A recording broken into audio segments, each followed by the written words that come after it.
Andre. It's really kind of you. And of course, when you speak about what I've managed to be part of, it is about being part of with loads and loads of other people I've been privileged to work with and sometimes make friends with, and sometimes sadly they've died before their time. But I just want to say a real welcome to everybody here who of course I can't see. I'm really pleased that in the event we've been able to do this despite present circumstances which are difficult, painful, and for some we know too many much worse. And as you know, today I want to talk about implementation. I have to use notes, I hope you'll forgive me. My eye contact will be dodgy. That's to say, engaging people and communities in implementation. And I want to do this in the context of the learning and research from the ARC programme and more generally. And in addressing today's focus, I want particularly to explore a number of what I feel are important issues. I'm not saying they're the only ones, and please feel you can mull on and develop others in your own work, but I hope the ones that I'm going to pay attention to are key, and it'll be helpful for us all to give them some consideration, at least as a starter. So thanks for that. And as you heard, I'll briefly introduce myself. So I'm Peter. I've got a background of interest in public policy, particularly social care and health, and especially of inclusive involvement in it. That's both my interest academically and in research, and also as a long-term user of mental health services. So I come from both perspectives and try and draw on the strengths, knowledges and insights both offer. And I need to start with a bit of a warning about today's session. Today, unfortunately, as you know, due to the limits of technology, it's not an interactive session, sadly, but it's not like an ordinary Zoom session we can take turns and chip in. I'm sorry about that, but that's the canvas we've got. But I don't want this just to be a monologue, so let me explain what I'm going to try and do and how well it works is another kettle of fish. At different points in the session, I'm going to ask a question and then give people a little time to think about it, either on your own or if you're in a small group or with others in that way, it's up to you. And then return to it when you've had a little chance to think about it, because I won't know how long you need. I'm just going to have to do guesses and not take too much time one way or another. And you can use these times also to check your phones, make a cuppa, whatever, but please stay with it if you can, because I can't escape and make a cuppa. I've got a glass of water, fortunately. Don't forget, without implementation, proper and appropriate implementation, our subject for today, nothing that we do as researchers, policy and practice developers means very much. And now I want to offer a specific health warning. The relevance of inclusive involvement, my focus for today in the context of implementation. I think it's even more highlighted by the COVID-19 crisis we are currently going through, because its emphasis, it emphasizes, for many more people, that kind of isolation is quite ordinarily the case. The need for what is now called non-contact involvement is what that raises, of course, but there are many people, and thank God we're hearing a bit more from them now, and I'm really pleased to be in touch with people on Twitter, for example, who, for lack of support and the nature and complexity of their needs and impairments, may lead lives cut off from some kinds of human contact. They have experience and ideas to offer us. We'll come back to that. It's a theme really for me. But before we do, please, this is my first one, take a moment to think about how what is happening currently to all of us may actually often be happening a lot more routinely over much longer periods of time to some particular people and groups of people, and what maybe we should try and learn from that. Just a minute to think about it. What groups, what situations, what learning?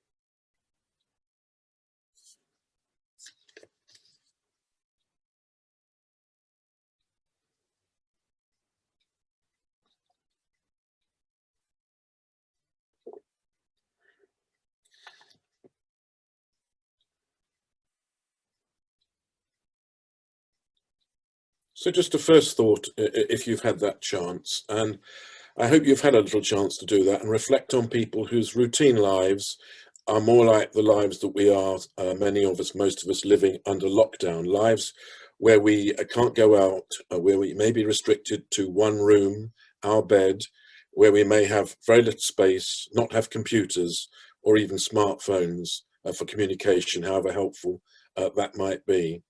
Uh, that's going to shape our lives, obviously, in all sorts of ways, requiring other people's help, input, laying us open to other people's ideas and systems for how we should live, what would be helpful, and most of all, raising the question of how can we ever exert our views, get across our opinions to make things as much like we might want them to be as possible in our life. Thank God for modern technology, because of course, in many of our lifetimes, we have seen such a change made possible by modern technologies for the lives of people who face physical constraints. And that leads, I think, neatly to this whole issue of involvement, inclusive involvement. So let me begin with my own starting point definition for today. I'm taking it to mean that inclusive involvement, our ability, our opportunities to be able to exert an influence, to work out and say what we think on the receiving end of policy and provision, and for that to influence it effectively. Of course, we know it may not be the only influence, there are others to negotiate, but nonetheless, that can exert influence.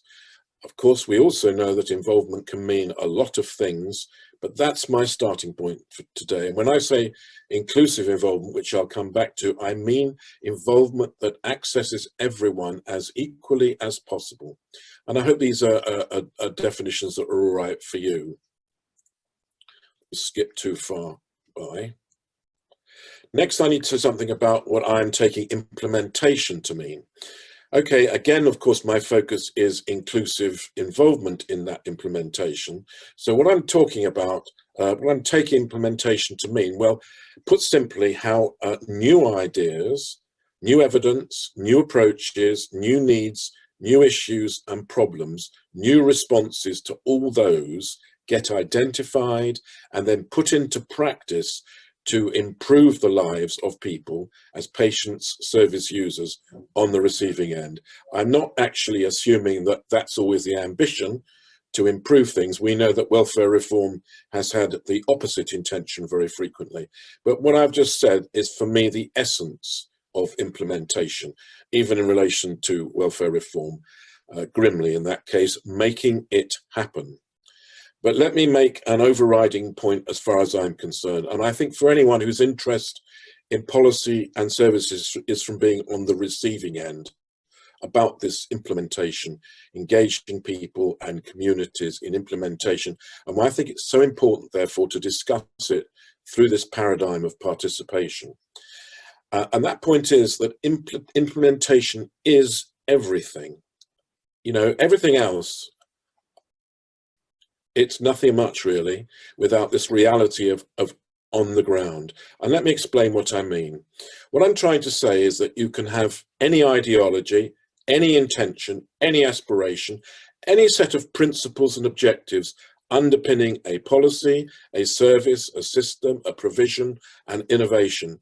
But it's the experience of how it's implemented that will determine what it actually ends up meaning for people, what it's really like on the ground, differentials for different groups according to ethnicity, gender, and so on, whether it feels good or bad, does the job intended or not. Of course, in public policy, unfortunately, this is a process that's often set by one set of people, designing and deciding provision for another with limited overlaps, especially at the heavy end of services. So the prescribers of change may never know what it's really like on the receiving end, or what they prescribe. Of course, the more universal something is, the more unlikely that is. But we have moved to a welfare system, for example, and there's pressure for the health system to be the same. That has been the opposite of, become the opposite of universal.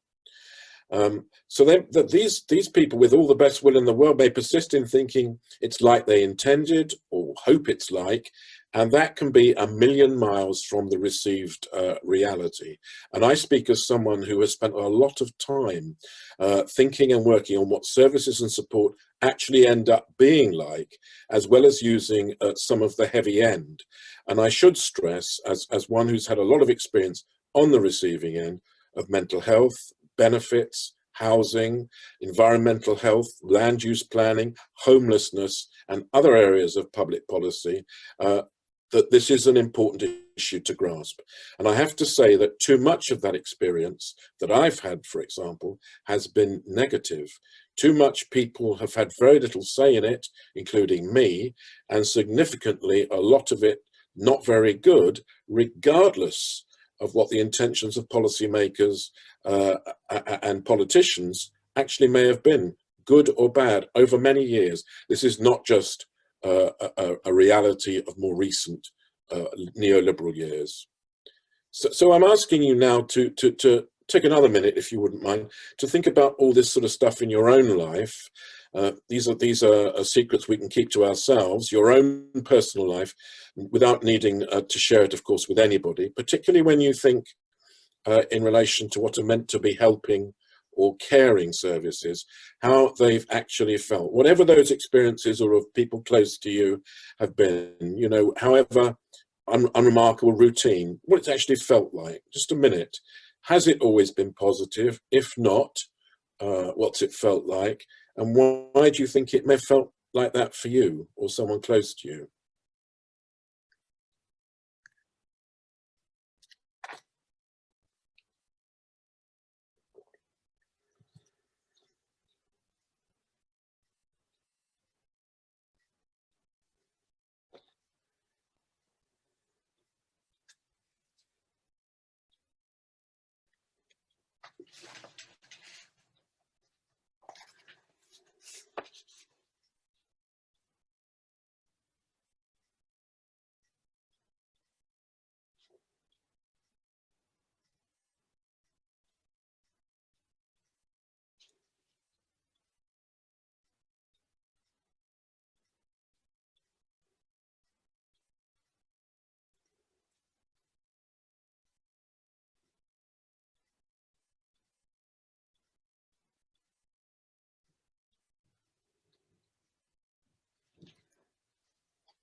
That's another minute or so, if that's all right for you.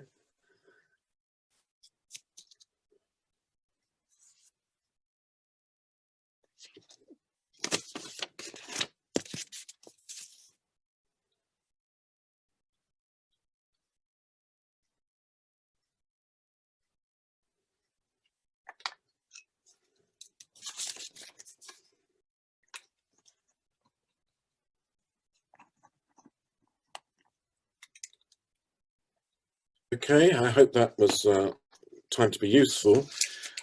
For me, to be honest, the most significant area where this applies, I suppose, were mental health services, which I've had some really positive and helpful experiences of, but also the opposite, and I wonder why. And especially when I think of what's happened to some of the friends I've had over the years, you know, who had quite grim experiences, rights removed and the rest. And I'm not just talking about rights removed formally and officially. Surely those services are meant to be there for good reasons. So why does it go wrong and sometimes feel like the opposite? And I don't think there are just simple answers. Lots of food for thought there. And I'm sure all of us have given it thought on all sorts of occasions when we've encountered some of the problems, as well, of course, and I don't want to underemphasize this, some of the wonders of the good relationships that we can have in public services and the wonderful things they can do for us. And that's why over the years I've increasingly come to the conclusion, the realization that unless implementation itself is a truly participatory or possibly even co-produced user-led phenomenon activity, then it's at least it's unlikely to do what it says it wants to do. At worst, it can be unpleasant, wasteful, pointless. Now I really want to move on to what I feel is the heart of the subject. We're talking about involvement in implementation, but I think that does have to be seen as part of a bigger whole. That would be a little crusade I would embark on. I think we need to remember that there is, and you know already I think part of the series has engaged with this, it's part of an overall cycle that we're talking about here, a cycle of making policy, provision and practice happen. I doubt, and this is maybe the difficulty, we're having a specific session on implementation through service users communities today, but I doubt seriously, I'm not sure I've encountered an instance where good implementation has happened, where it can work without there being prior involvement through the chain. Otherwise, maybe however participatorily we try and do it, this implementation, we will be offering potential white elephants, things people may have had absolutely no say in developing, where if they'd had that chance, we'd have known by now that they might not want this, so we're on a false trail. So I think we need to see all of this, the whole process that we're concerned with, either side of implementation, as an interconnected set of activities. You know, no stage is an island, is what I would be trying to suggest. And I think it goes, putting it simply, something like recognition of an issue, a need, a problem, the development of an idea, ideas to respond to it, the inception of something, finding out more about it, getting the hold of the evidence, maybe development, testing processes, implementation, monitoring and evaluation, maintenance, review, revision. I'm very keen, as some people will know, on old motorcycles, and there was a big joke that they used to make about the British motorcycle industry, that it used its customers as testers, unpaid testers for its products, rather than sorting them out before they were ready to go on the market. So that's my starting point. It's, putting it simply, it's about development, putting something in place and then checking it. That's what I think. And we're focusing today on the putting in place, as it were. But what I'm going to say, what I'm trying to say, is that I don't think we can talk about involvement in implementation without talking about this inclusive involvement in the absolutely whole process from beginning to end. You can say that you know, we're not starting from a blank sheet ever, and of course that's true. And if we feel that and we want to make a change, then of course there will be a need, working from a non-blank sheet, to get up to speed people who may not be familiar with all those things that went before. Obviously, we are somewhere in time. Nothing may be from year zero. Nonetheless, many things are initiatives, fresh. We put an emphasis on innovation these days, whatever its demerits as well as merits, and people can be helped up to speed, as we'll find. And what service users frequently highlight, and this is an experience over all my working life, and I know many other people as service users, it's key to involve people, if you want to involve them, right from the beginning. That's almost a cliche. Enable involvement from the start, not draw people in after ground has been laid or key decisions have been taken. And that is, people feel, I think rightly, sometimes the road to tokenism. And I think that's a crucial principle for here, for taking forward inclusive involvement in this stage of implementation. We can't think of it, it can't be carried out in isolation. So what I'm saying is that while I'll be focusing on the implementation stage in what I've got to say, and today, it needs, as this series I think is, it needs to be seen as part of a broader process of participation and participatory development and change. Truth is, this isn't how either involvement or its role in implementation, I think, has routinely been understood. When provisions for participation were first introduced, and actually we've now got pretty much half a century of it, if we go back to the earliest explicit recommendations legislation where it first happened here, beyond ordinary representative democracy in land use planning, it's 50 odd years. We've got a lot of experience. But when in the 1990s particularly, a lot was happening in terms of setting in train provisions for participation. And they were introduced first, as I said, in planning, then in health and care, childcare, and so on. Those provisions were very limited and framed very much in terms of consultation, complaint, and evaluation. Of course, if you think about it, that's all after key processes have been gone through. That is, either a plan has been decided on and then people get asked, or provision has been put in place. They're complaining because it's gone wrong. I think it's important for us to remember this kind of original pattern. So that leads me to another question to ask ourselves, and it's one I've enjoyed asking me sometimes as well as others.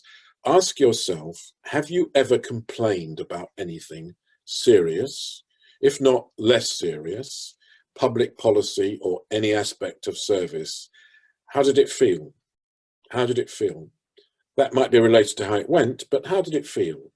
Just give yourself a minute to think about that, please.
I hope I'm allowing people enough time if we get going again.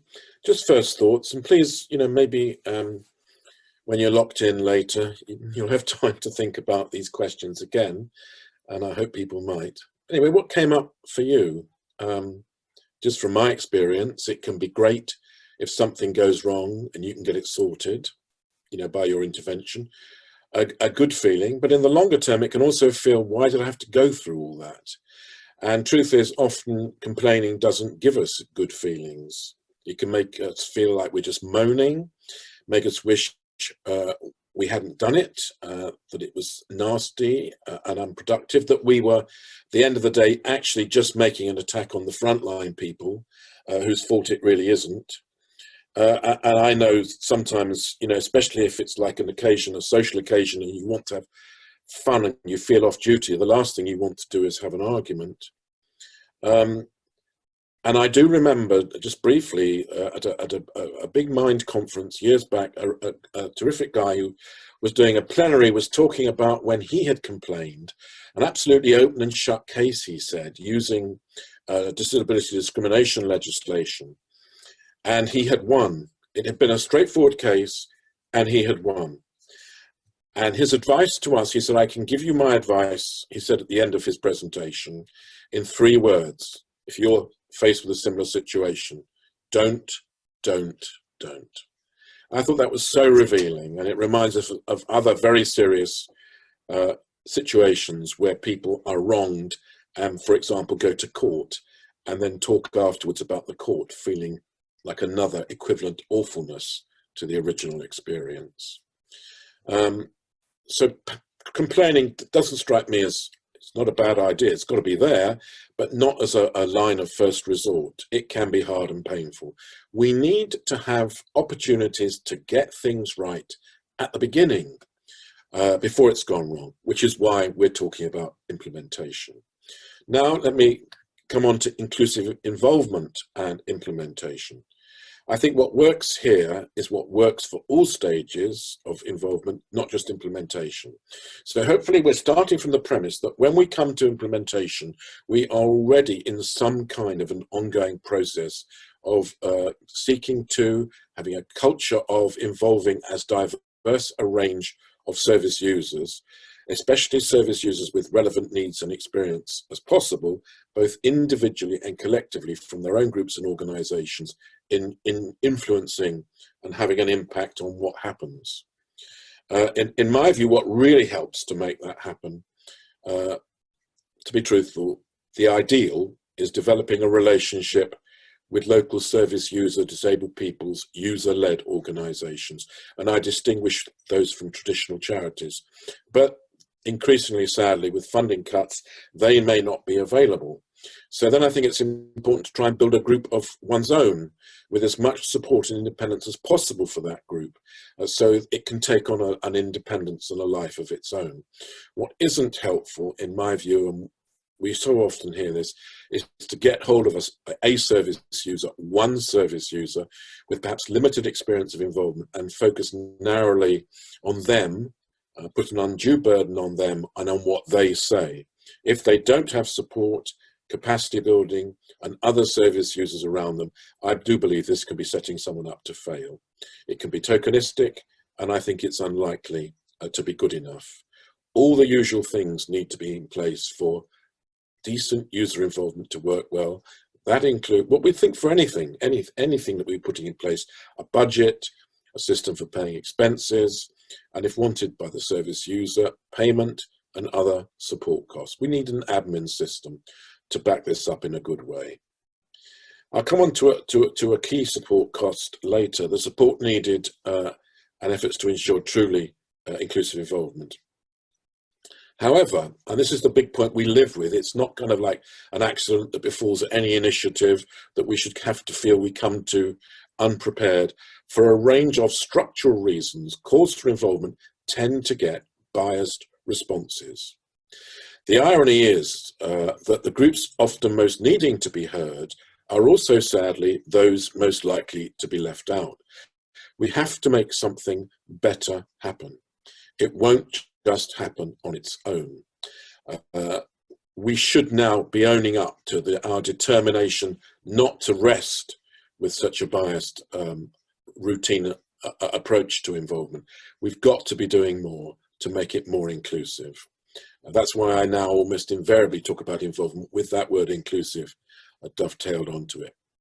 Shaping Our Lives, the user-led organization which I'm involved in, and please check out our website for lots of helpful resources, Shaping Our Lives.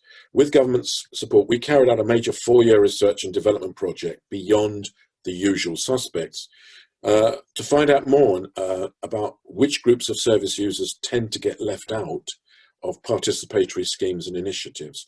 And we identified 5 key groups who tended to be excluded, and then we did work to try and involve such groups and people. And these were around, first, as we would expect, the equality issues in relation to gender, sexuality, race, class, culture, belief, age, impairment, and more.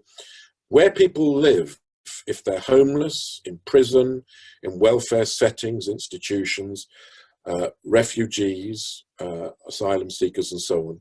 If people, number 3, communicate differently, if they do not speak the prevailing language, it's not their first language, they are deaf with a capital D, they use sign language, they are non-verbal, for example. The next one, the nature of people's impairments, which may be, I mean, it's interesting this, which may be seen to be too complex or severe to mean that they couldn't contribute, or that they wouldn't want to, neither necessarily without any evidence to confirm it, just taken as given. And where people, kind of other extreme in a sort of way, where people might be seen, and this does happen, I'm afraid, as kind of unwanted voices. They don't necessarily say what authorities want to hear, or might be seen as difficult to hear by the virtue of their impairment, if they're on the spectrum of diversity of understanding, identified as autistic, if they're seen as disruptive. It's not just a matter of status or accessibility, but trying to make sure that we reach out to all the key voices, particularly voices that we know tend to be neglected, that really have something helpful to say and offer on any particular issue.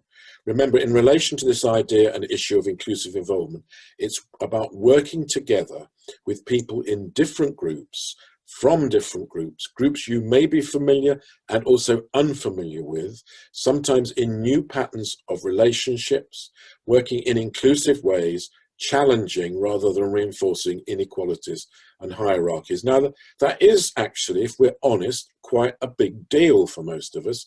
It's taken us a long time in shaping our lives, seeking to be inclusive and treating diversity with equality to get to where we are, and we are not saying we are perfect. I do believe in this whole issue in the model of half a loaf being better than none, but that don't mean that we only aspire to half a loaf. We are trying to get it right as best we can. I think people like me have a responsibility to be honest about that this is not a straightforward and simple business always.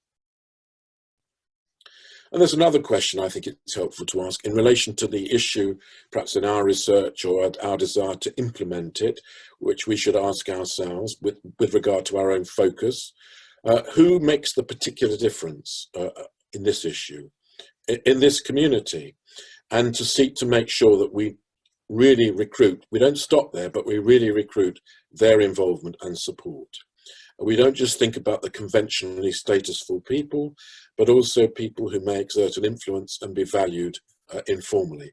So try in relation to what you're doing, and maybe just have a quick thought about, especially in relation to that issue, are there particular people, particular perspectives that are critically important you've come to realise, regardless of the formal status that may be applied to them?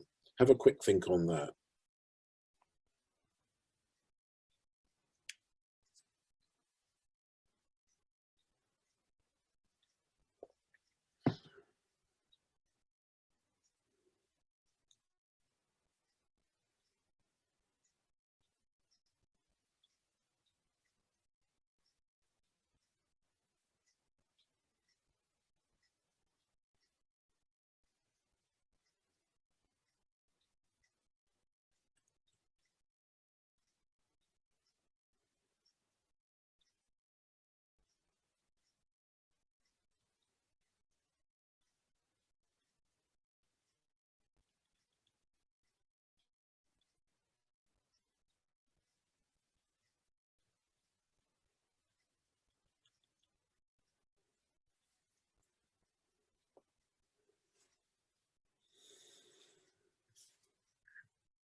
Well, just starting us again, briefly, what I think we found out from the Shaping Our Lives research, because it was an R&D project, a research and development project. We were working with some local user-led organisations who were taking things forward to find out how things could work better to include excluded groups.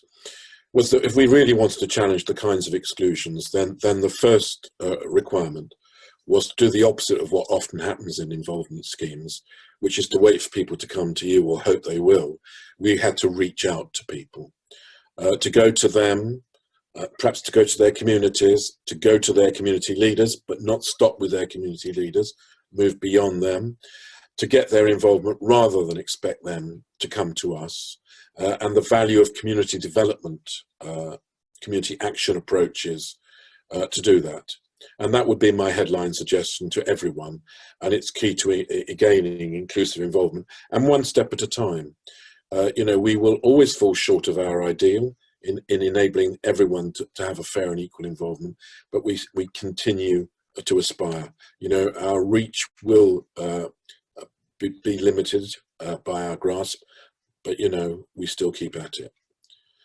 And that's a second question, if you don't mind me asking, especially so quickly after the one before. But can I just ask you to think about any groups from your experience who you find it difficult to involve or have done to recruit, and what difficulties you've experienced in the way of it? And maybe for the longer term, to think in an ideal world where there was more time, more money, more resource, if you've got some inkling, what you might be trying to do to engage with them to make it more possible for them to be involved on as equal terms as some other groups. Just some first thoughts on that, if you don't mind.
Well, I hope that sort of started you thinking. I hope when you may be making a cup of tea later, you'll also have a chance to think about it a bit more. I think there are all sorts of groups and all sorts of reasons why involving them might demand additional efforts and different approaches. I mean, we know it most obviously. It's so often said, and loads of good work's been done in the context of involving children and young people. Yet, I think the real barrier to effective involvement of young people and children isn't just recognition of different means, but too often, I think that there are lots of nice, jolly occasions, especially from government, and then nothing's done with it. They're not listened to, and that's the problem. These complexities go with the territory. That's my view. We have to expect it.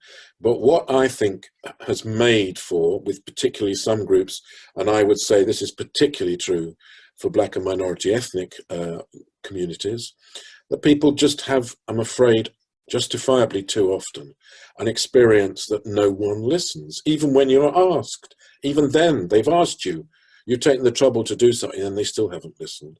And so there is sometimes a very real issue here, which goes beyond the immediate, of regaining trust, of building trust. I think participation is absolutely about trust. That's why people need it to be at their scale and their pace. So you can see as you go along if that trust is something you can invest. But I think too often it's not recognized, and too often, sadly, people's trust isn't properly, adequately honored. One more thing which connects with all this, I think it's helpful to mention at this stage to support inclusive involvement in implementation, and that's what people call capacity building. That can mean many things, but I think essentially it's about supporting people to raise a number of dimensions of themselves, their confidence, their assertiveness, their capacity to demand, their information that they have at their disposal, the skills that they've got to be involved on equal terms. When I say for people's skills to be advanced, I don't mean that they have to learn the jargon, they have to learn the lingo, they have to learn to fit in. I mean that they can learn skills that are helpful on their own terms, the way that they might want to do it, not the way that it's normally done. That's why I say that I think a key source, a key resource, and we've had years of coming to recognize this for developing capacity, are people as service users on the receiving end of policy implementation themselves, who have also got and acquired those skills in offering training and guidance. And those people are, of course, most often to be found in user-led organizations, but beyond too. And they are a wonderful resource to draw on. Now I want to move on to another critical issue, as I understand it, for inclusive involvement. And maybe surprisingly for some of you, it's not about service users and carers. It is about face-to-face frontline staff. It's that I want to talk about next. And the issue for me is that I believe it's critical to work to involve face-to-face staff, the people actually doing the job, the work, the practice, on equal terms too. It's not enough to think in terms only narrowly of user involvement. Workers, practitioners, professionals, and people not identified as professionals, I believe, are critical to meaningful, inclusive involvement in implementation. Let's just not put to one side, for a start, their own diversity and the way in which they face all kinds of barriers as staff along the lines of equalities that we talk about. And don't forget, some of the most important jobs face-to-face, some of the most difficult and demanding jobs, sadly in our world, reflect the hierarchies of prejudice and discrimination. They are the people who ultimately, the workforce, make it happen or not, as the case may be. It is whatever scheme you have for change relies on them. Trying to impose, as I've seen so many careerist members of hierarchies do, trying to impose involvement or change on workers on the ground doesn't work, and it's likely to be counterproductive, particularly for service users. Involvement of workers, field workers, workers face-to-face with service users is, I think, both a practical and a moral necessity. And it starts, I think, with education and training, ongoing supervision and support. Let me explain. I have seen managements try and bulldoze staff into involving people and listening to them. It's disempowering, it generates resentment and conflict, and of course we can expect it may have the opposite effect. Who else can the worker who feels disempowered take it out on than the service user who may be even more disempowered? Making it work, making this level of implementation, the realizing of it through the workforce, really starts with training, professional qualifying training, training for everybody, post-qualification training, in-service training. We all need to learn how to make involvement and applying it successful. Practitioners being supported with this learning is key. The key source of such learning, of course, are appropriately trained and skilled service users themselves. That's why people, since the introduction of requirements in social work in 2001 and 2 for its professional training, have to have, it's a requirement, to have user and carer involvement in every aspect, every stage of the education. People have talked about it from the beginning as having the potential as they put it, to change the culture, making it more equal and collaborative between service users and practitioners, and obviously then impacting on the nature and distribution of power in subsequent practice. It's key, and I think we've been seeing it now for several years, a number of years, developing across health and health-related professions and occupations. We need to see all efforts for implementing change accompanied by such opportunities for learning and education for practitioners and support through good supervision. And supervision means not control and regulation, it means what it says, supervision and support.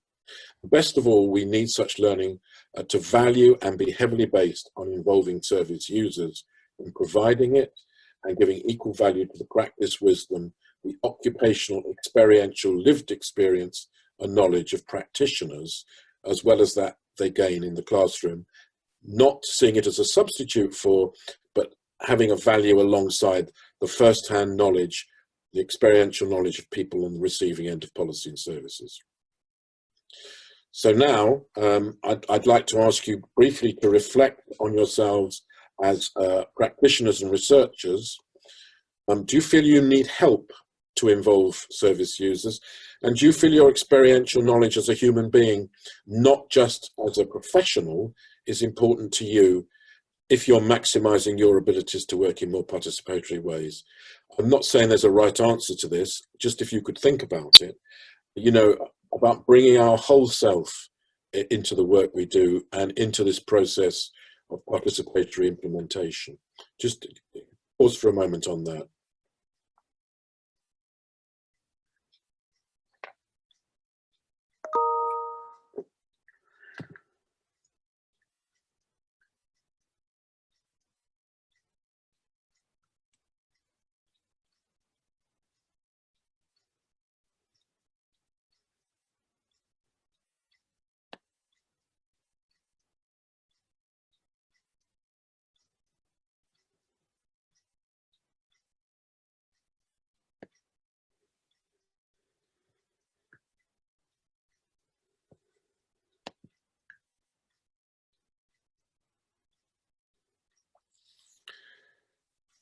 I raise this issue because I suppose it's worried me how often training and socialization in health and welfare can actually, and maybe sometimes historically it's been the intention, draw us away from our humanity and shared understanding and make us prioritize only what we are as experts and professionals, when our identities are so much more complex and multifaceted than that. When many of us may also experience difficulties and discriminations and be supported to draw on the strengths that come with them rather than denying or hiding them. I remember once someone I greatly valued and learned a lot from as a policy officer that I worked with, when they were using the term vulnerable people, I mean, I'm not saying they don't use it anymore, but talking about vulnerable people and how we should work with vulnerable people. And she just said, because it seems so obvious, what you're saying, that we're invulnerable. And as soon as you say it, it's so patently obvious that it's not necessarily very helpful to pigeonhole people in that kind of way. And I think, for example, it's really great with some hiccups, but we have made, I think these are sort of some of the things which are about progress in recent years. We've made real progress in recent years where people have experience of distress or disability, and that's accompanied by the other necessary desired skills and qualities, that's increasingly come to be seen as a positive for becoming or being a social worker or other worker, increasingly health workers, and not as a deficit or a disqualification. So I want to stress the central role, and give respect to it, of the worker, the field worker, as an agent of change in positive, successful, participatory implementation. As a colleague of mine has said to me, who's both a service user as a survivor and also worked as a social worker, people in that role are the second voice, the you, in conversation with the key first voice of the patient, the service user, who make it possible for their voice, the service users, to be an equal part of the conversation and not to be lost in the translation. That is the inclusive implementation we are aspiring to. And of course, I think we do know that good helping practice is so often about relationships, and good and equal and respectful relationships between service user and practitioner.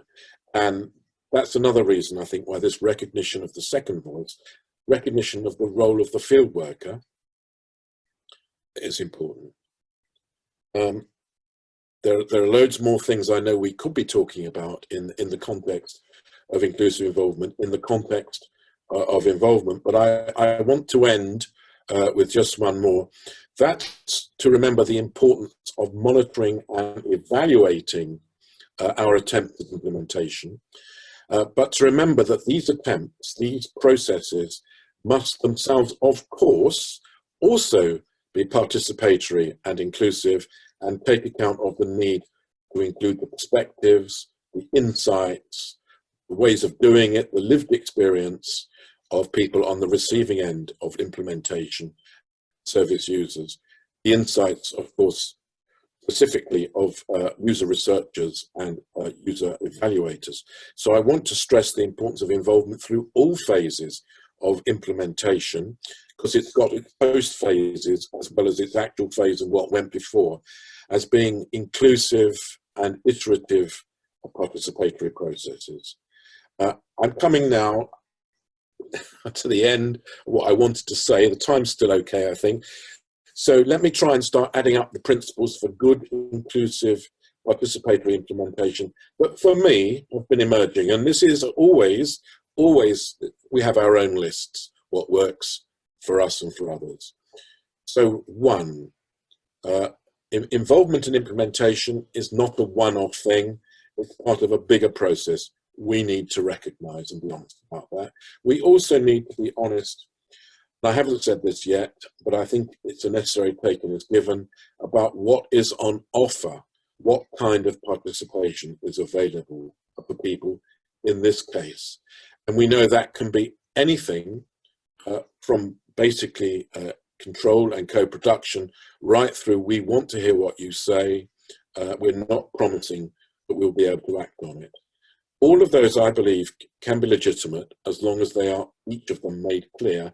People know what they are signing up for, and hopefully there can be a prospect of development. 3, key to inclusive involvement is forging equal relations with service users individually and collectively, in groupings, in communities, and to reach out to ensure the inclusion of rarely listened to voices. 4, practitioners are crucial, I believe, to participatory implementation, and that has to be taken on board, and then them supported and respected to play their part. Finally, we need to be clear with ourselves and with people we seek to involve what involvement can lead to, what it can achieve in this case, what, if any, say, as I've suggested, is on offer, whether we are simply seeking views or attempting to act in accordance with them, subject to negotiation, obviously, with other stakeholders. The degree of involvement we know can range enormously. All have legitimacy. As I said, we have to be clear, and whether our suggestion is negotiable. Finally, by being clear, transparent, and honest, we can build the trust I've talked about, so people know what's wanted and can make an informed decision about getting involved or not on that basis. We must build, through involvement, sensitive to what capacity and resources people have available, bring to the table, recognizing that these are likely to be finite, and we must avoid overburdening them and instead seek to bring gains to them from what they offer, rather than serve as a drain on their resources. Got to not do that. I know a long time ago